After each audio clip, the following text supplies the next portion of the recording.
నమస్తే, welcome to our channel. మన Kapu tiger Ambati Rambabu press meet పెట్టాడు. ప్రెస్ మీట్ పెట్టి ఏం మాట్లాడుతున్నాడు? ముందు తెల్లారితో జగన్మోహన్ రెడ్డి గారిని కలిశాడు. జగన్మోహన్ రెడ్డి గారు ఆయన్ని బాగానే తిట్టావు, ఇంకా బాగా తిట్టాలి, నీకు ఈసారి గెలిస్తే నీకు మళ్ళీ మంత్రి పదవి ఇస్తానని చెప్పినట్లున్నాడు. మళ్ళా వచ్చి రెచ్చిపోతున్నాడు. ఏమంటాడంటే మళ్ళా కులాల మధ్య గొడవలు పెట్టడానికి, మళ్ళా కులాల గురించి మాట్లాడుతూ ఉన్నాడే కానీ అసలు ఏం మాట్లాడుతాను ఫస్ట్ చూడండి. చంద్రబాబు నాయుడు గారి కమ్మని ప్రభుత్వానికి, చంద్రబాబు నాయుడు గారి కమ్మని ప్రభుత్వానికంట.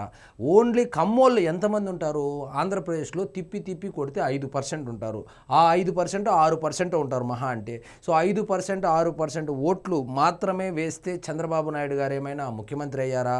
సో ఈయన చెప్పడం ఏంటంటే, అసలు ఇప్పుడు మీకు ఒక క్లారిటీ ఇవ్వాలి. అసలు కాపులు తెలుగుదేశం పార్టీకి ఓట్లే వేయరు అనేటువంటిది ఒక అపోహ.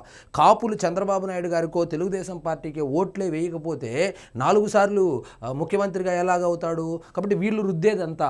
సో మెజారిటీ ఒకవైపు ఉండొచ్చు, కొంచెం తక్కువ ఇంకొక వైపు ఉండొచ్చు, కానీ కాపులు మొత్తం తెలుగుదేశంకు వ్యతిరేకం అనేటువంటి ఒక అపోహ ఏదైతే ఉందో, ప్రజారాజ్యం పార్టీ పెట్టినప్పుడు కూడా చాలా సీట్లు వాళ్ళు కోస్టల్లో గెలిచారు తెలుగుదేశం పార్టీ వాళ్ళు. సో పవన్ కళ్యాణ్ గారు పోటీ చేసినప్పుడు కాపు డామినేటెడ్ ఏరియాలో కూడా తెలుగుదేశం పార్టీకి చాలా ఓట్లు వచ్చాయి, కాపు నాయకులకు చాలా ఓట్లు వచ్చాయి. సో కాపు సామాజిక వర్గం మొత్తం తెలుగుదేశం పార్టీకి యాంటీ అనేటువంటి ఒక నెరేటివ్ని బిల్డ్ చేయడానికి వీళ్ళు గత కొన్ని సంవత్సరాలుగా ప్రయత్నిస్తూ ఉన్నారు. సో ఇప్పుడు కూడా అదే ప్రయత్నం చేస్తూ ఏమంటున్నాడంటే, పవన్ కళ్యాణ్ గారుకి కాపులు బలమంట, చంద్రబాబు నాయుడు గారికి పవన్ కళ్యాణ్ బలం అంట. కాపులు నువ్వు కూడా కాపే కదా, మరి పవన్ కళ్యాణ్ వెనకాల కదా ఉండాలి, నువ్వు కూడా కాపే కదా, మరి చిరంజీవి గారు పార్టీ పెట్టినప్పుడు నువ్వు వాళ్ళ వెనకాల వెళ్ళిండాలి కదా. సో కాపులు పవన్ కళ్యాణ్కి బలమైనప్పుడు అంటే మీకు ఒక్కరు కూడా కాపులు ఓట్లే వేయలేదా? మీ పార్టీలో కాపులే లేదా? అసలు నువ్వు కాపువా కాదా?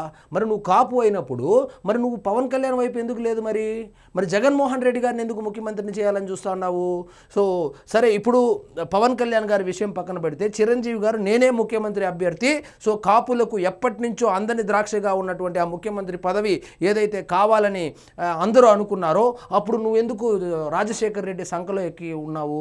సంఖలో ఎక్కి ఉన్నది కాకుండా కాపు అని తెలిసినా కూడా అంత పెద్ద మనిషిని చిరంజీవి గారిని జీవిత రాజశేఖర్లను పెట్టి రక్తం అమ్ముకున్నాడు అని చెప్పి ప్రచారం చేసించినటువంటి దుర్మార్గుడు. ఎందుకు ఈయన మీద రోజు వీడియోలు చేయవలసి వస్తుందంటే, ఇటువంటి క్యారెక్టర్లెస్ ఫెలో ఎవరైనా ఉంటే, కాపుల్లో మొత్తం గోదావరి జిల్లాలు మొత్తం జల్లడేసి ఎతికినా, రాష్ట్రం మొత్తం జల్లడేసి ఎతికినా ఇటువంటి చెడిపోయిన కాపు మాత్రం దొరకడు.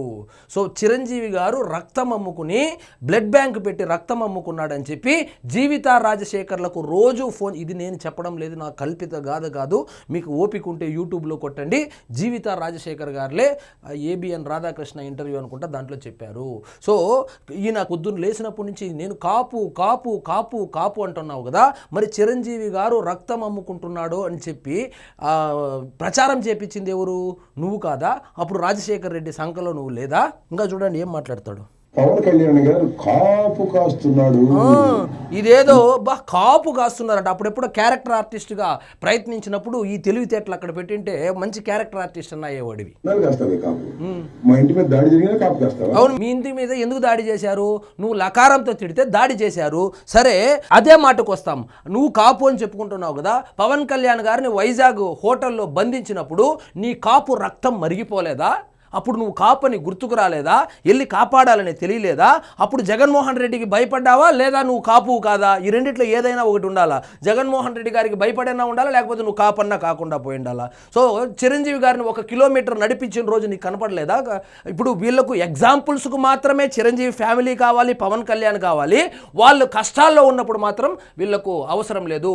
నువ్వు ఒక సినిమా, పవన్ కళ్యాణ్ గారు సినిమా తీసి ఆయనేదో కక్షలో భాగంగా 5 రూపాయలకు టికెట్ అమ్మితే, 5 రూపాయలకు టికెట్ అమ్మి ఇబ్బందులు పెడుతున్నటువంటి సమయంలో పొద్దున్నే మందు దాగి వచ్చి సినిమా రివ్యూ, సినిమా బాగలేదు, అట్టర్ ఫ్లాప్ అని చెప్పింది నువ్వు కదా. సో పవన్ కళ్యాణ్ గారి ఆర్థిక మూలాల మీద దెబ్బ కొట్టడానికి ప్రయత్నించినటువంటి నువ్వు ఈరోజు పవన్ కళ్యాణ్ గారి గురించి మాట్లాడతావా?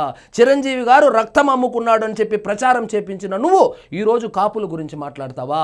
కాపులు తాగుబోతులు, తిరుగుబోతులు అని చెప్పినటువంటి నువ్వు ఈరోజు కాపుల గురించి మాట్లాడతావా? సో కాపుల గురించి మాట్లాడతాడు, ఈయన పెద్ద కాపు అంటాడు, కాపు టైగర్ అంటాడు, అనిపించుకుంటాడు. ఈయన అనలే అనిపించుకుంటాడు. కానీ నువ్వు కాపులకి ఏం చేశావు? నువ్వు 2 సార్లు కాపు కోటాలోనే గెలిచావు. ఒకసారి రేపల్లెలో రంగా గారి మర్డర్ తర్వాత ఆ కోటాలో గెలిచావు. అసలు నీకు వైఎస్ఆర్సీపీలో నిన్ను గుర్తిస్తూ ఉండేదే నువ్వేదో కాపు అనే, కానీ నువ్వేమో పెద్ద తోపని కాదు, తోపు లీడర్ అని కాదు. ఏదో పడింటాడు మన దగ్గర అని చెప్పి టికెట్లు ఇస్తూ ఉండారే, కానీ నువ్వేదో పెద్ద మాస్ లీడర్ అయినట్లు, లేకపోతే నువ్వేదో పెద్ద అడ్వకేట్ అయినట్లు నీ ప్రొఫైల్ చూసి ఇవ్వడం లేదు. కేవలం కులం కార్డును చూసే నువ్వు కాంగ్రెస్ పార్టీలోనైనా లేదా వైఎస్ఆర్సీపీ పార్టీలోనైనా ఏదైనా పదవులు అనుభవించావంటే దానికి ప్రధాన కారణం నీ కులమే. మరి నీ కులానికి నువ్వేం చేశావు? మంత్రిగా ఉన్నప్పుడు కాపు కులానికి నువ్వేం చేశావు? అదేవిధంగా చంద్రబాబు నాయుడు గారు అది ఈబీసీ కోటాలో 5% రిజర్వేషన్ కాపులకు కేటాయిస్తే దాన్ని జగన్మోహన్ రెడ్డి గారు కొనసాగించకపోతే ఎందుకు మాట్లాడలేదు? కొడతాడని భయమా, లేకపోతే ఇంకెక్కడికైనా పంపిస్తాడని భయమా? ఎందుకు మాట్లాడలేదు నువ్వు? సో ఈయనేమంటున్నాడు, కాపులంతా పవన్ కళ్యాణ్ గారిని నమ్మారు అంటున్నారు. అవును, నమ్మారు, నమ్ముతారు కూడా. ఒకసారి కాపులు చాలాసార్లు చాలా మందిని నమ్మారు. ఇప్పుడు ఉదాహరణకు ముద్రగడ పద్మనాభం గారిని కూడా నమ్మారు. నమ్మితే ఏం చేశాడు? తీసుకెళ్లి ట్రైన్లు తగలబెట్టించాడు. నమ్మితే ఏం చేశాడు? ధర్నాలని చెప్పి గిన్నె గ్లాస్ ఇచ్చి కొట్టించాడు. సరే, ఆయన కాదని మళ్ళా జగన్మోహన్ రెడ్డి మీరంతా ఉన్నారు, పెద్ద కాపులంతా జగన్మోహన్ రెడ్డి గారు వెనక ఉన్నారని చెప్పి ఒకవైపు పవన్ కళ్యాణ్ గారు ఒంటరిగా పోటీ చేసినా కూడా, ఏదో చిన్న చిత్తగా పార్టీలతో పొత్తు పెట్టుకొని పోటీ చేసిన 2019లో మీరు పెద్ద కాపులంతా ఉన్నారని జగన్మోహన్ రెడ్డి గారికి ఓట్లు వేస్తే మీరు కాపులకు చేసినటువంటి మేలేంది? నువ్వు పదవులు, నీకు పేర్ని నానికి గుడివాడ అమరుకి పదవులు తెచ్చుకోవడం తప్ప మీరు కాపులకు చేసినటువంటి న్యాయం ఏది? అదే కాపులు పవన్ కళ్యాణ్ గారి వెంట నడిచారు. ఈరోజు పవన్ కళ్యాణ్ దేశంలోనే ఒక పవర్ఫుల్ లీడర్గా తయారవుతా ఉన్నాడు. మీరు ఎవరిని కలుస్తారు? నువ్వు ఎవరికి ఫోన్ చేస్తావు? సంజన, సుకన్యకో, లేకపోతే ఎవరిని కలుస్తావు? నువ్వు ఎవరిని కలుస్తావు చెప్తే బాగుండదు. ఆయన ఎవరిని కలుస్తున్నాడు? ఆయన్ని నమ్మి ఓట్లేసిన దానికి ఆయన బిల్ గేట్స్ని కలుస్తున్నాడు డైరెక్ట్గా వెళ్ళి. మీ ముఖాలకి ఎప్పుడైనా నరేంద్ర మోడీ గారు అపాయింట్మెంట్ ఇచ్చింటాడా? ప్రధానమంత్రి అపాయింట్మెంట్ ఇచ్చింటాడా? బిల్ గేట్ని కలిసే మొఖాలేనా ఇవి? ఆయనకి ఏదో ఒక అవకాశం ఇచ్చారు కాబట్టి ఆయన ఎదుగుతా ఉన్నాడు.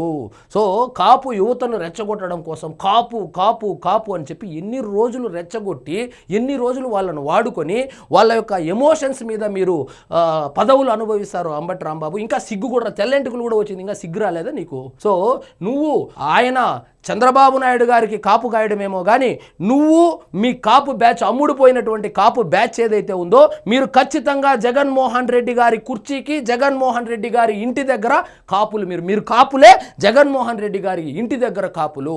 ఇంకొకసారి కాపులకు పవన్ కళ్యాణ్ గారికి లింక్ చేసి మాట్లాడద్దు. బహుశా ఆయన కాపు సామాజిక వర్గం నుంచి వచ్చి ఉండవచ్చు. అదేవిధంగా కాపు సామాజిక వర్గం మద్దతు కొద్ది మొత్తంలో ఎక్కువగా ఉండవచ్చు గాక. ఆయన ఏమి పార్టీ పెట్టి ఆయన ఎస్సీలకు ఎంతమందికి టికెట్లు ఇచ్చాడు, ఎస్టీలకు ఎంతమందికి టికెట్లు ఇచ్చాడు ఒకసారి చూసుకో. ఎప్పుడు కాపు కాపు. వీళ్ళేమంటే, వీళ్ళ నెరేటివ్ ఏంటంటే తెలుగుదేశం పార్టీకి కాపులు వ్యతిరేకమని రుద్దాలి, కాపులంతా పవన్ కళ్యాణ్ గారి వెంట ఉన్నారని రుద్దాలి, జనసేన పార్టీ అంటే కాపుల పార్టీ అని రుద్దాలి అని చెప్పి తెగ ప్రయత్నాలు చేస్తున్నారు. ఇదంతా 1947 స్ట్రాటజీ. సో జనాలు మారారు. అంబటి రాంబాబు, నువ్వు కూడా మారు. సో నువ్వు అసలు కాపులకి ఏం చేసావో అది చెప్పు ఫస్ట్. ఇంకొకసారి కాపు కాపు కాపు అంటే ఇంకా పర్సనల్గా మాట్లాడితే చండాలంగా ఉంటుంది. కాబట్టి ఇంకోసారి కాపు కాపు కాపు అని చెప్పి ఈ లత్కోర్ మాటలో మాట్లాడద్దు. అసలు నీకు కాపులకి ఏం సంబంధము?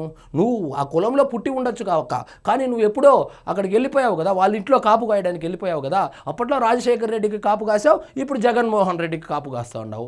నీకు కులానికి ఏం సంబంధము? అసలు ఏం చేసావు కులానికి? కాబట్టి సో జగన్మోహన్ రెడ్డి గారికి కాపు కాస్తే జగన్మోహన్ రెడ్డి గారికి కూడా కాపు కాశారు. లేకపోతే కాపులు అంతా ఆయన వెనకాల నడవకపోతే 151 సీట్లు ఎట్లా వస్తుంది? చిన్న లెక్క అది. సో కాపులు బలిజలంతా ఆయన వెనకాల నడిస్తే బలిజ సామాజిక వర్గాన్ని రాజకీయంగా రాయలసీమలో సమాధి చేసేసినటువంటి జగన్మోహన్ రెడ్డి వెనకాల ఈ అమ్ముడుపోయినటువంటి కాపులు వెళ్ళి ఆయనకి ఎప్పుడెప్పుడు ముఖ్యమంత్రిని చేద్దామా, ఎప్పుడెప్పుడు పదవులు కొట్టేద్దామని చూస్తూ ఉంటారు. కాబట్టి నీ కాపు, నీ కులం కార్డు ఇవన్నీ మడిసి ఎడనా పెట్టుకో. ప్రతిసారి చెప్పొద్దు. ప్రతిసారి జనసేనకు, పవన్ కళ్యాణ్కు కాపు ముద్ర వేయొద్దు. సో ఇదండి ఈరోజు మన టాపిక్. మీకు ఈ వీడియో నచ్చినట్లయితే లైక్ చేయండి, షేర్ చేయండి, ఛానల్ మాత్రం సబ్స్క్రైబ్ చేసుకోవడం మర్చిపోవద్దు.